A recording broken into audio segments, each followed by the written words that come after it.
Thank you. I am in preparing for today, kind of did some research because the last time I really looked at the BRICS was probably a few years after it was, people were talking about it and it was established specifically when South Africa entered. And since then, it kind of like moved away from politics, foreign policy, and those things. So, and coming back, I really wasn't very surprised to find out that the BRICS had not, the establishment of the BRICS did not result in some kind of revolutionary shift in economics and foreign policy, and did not really challenge the hegemony of Western countries in the world. I kind of, remember hearing about it and was like, oh, well, that could be. And it was really established as a challenge to, or saying it was a challenge to the Western dominance economically and and like just really saying that they were going to do something different and that they were going to challenge the status quo. And for China and Russia, mostly it was never true for any of them, but for China and Russia, I think a lot of it was them attempting to readjust to a post-Cold War world, in which kind of capitalism then, was dominating. And so previously during the Cold War, they were kind of on the other side, opposite, many of these Western states or Western countries. And so now, in a post-Cold War world, they want to benefit from the capitalism that is now the dominant economic system. And so though they were espousing this idea that they were going to do something different, they didn't. And I think China and Russia really kind of benefited from already having a presence in these countries during the Cold War.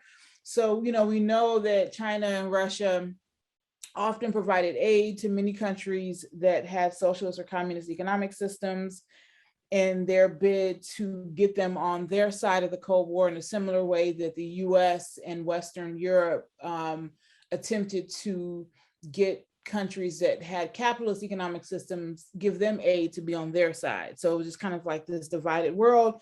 So China and Russia already kind of had this presence already and already had this history. But with the BRICS, there's no competing economic systems. And it's basically just neoliberalism in color, and in color because the people are coming from countries, Black and brown countries. And so, where neoliberalism or those espousing it were primarily just white, now it's rainbow color, neoliberalism, or neoliberalism in color. So I'm gonna coin that term. And so the policies seem to push the same neoliberal agenda, and only, instead of the colonizers benefiting or the former colonizers, it's, many of the former colonized, so that whole the meek shall inherit the earth thing and then oppress those who are still meek, is pretty much just that system. And few people on the ground really care. Their lives don't change very much, whether they're in a system dominated by BRICS or by NATO or, by the EU, their lives don't really change.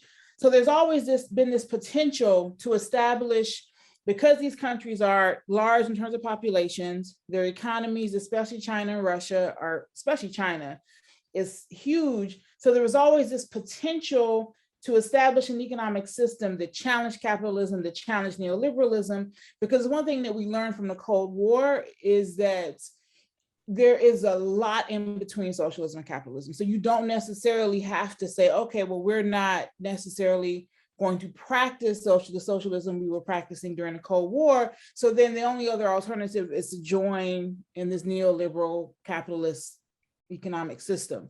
There's a whole lot that you could do that's in between. And you have the money, you have the population, you have the political power, especially again, Russia and China, to really kind of shake up the entire international system. And they chose not to do that.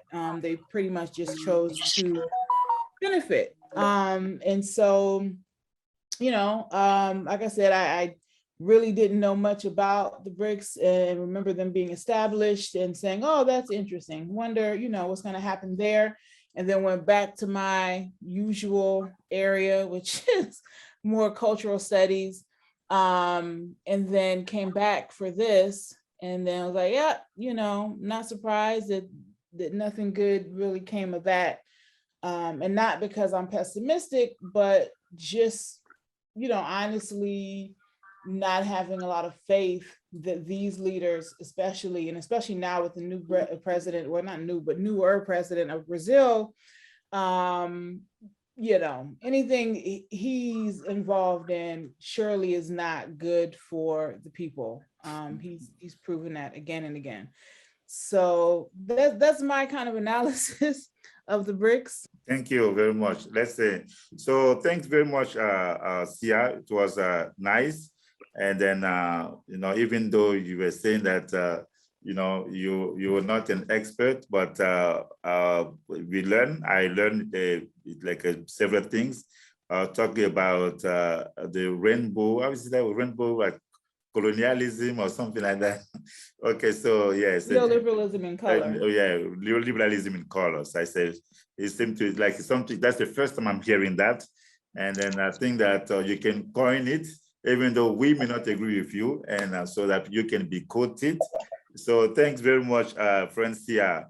So Sia is an associate professor in the Department of African Studies at Howard University. So Sia, Adrian, and Jiba, this is the crew of the people who went to Howard. And then, so we've been engaging in that kind of conversation like for, let's say, for 20 good years now. And then we are trying to do what we can, to bring some change in our respective communities.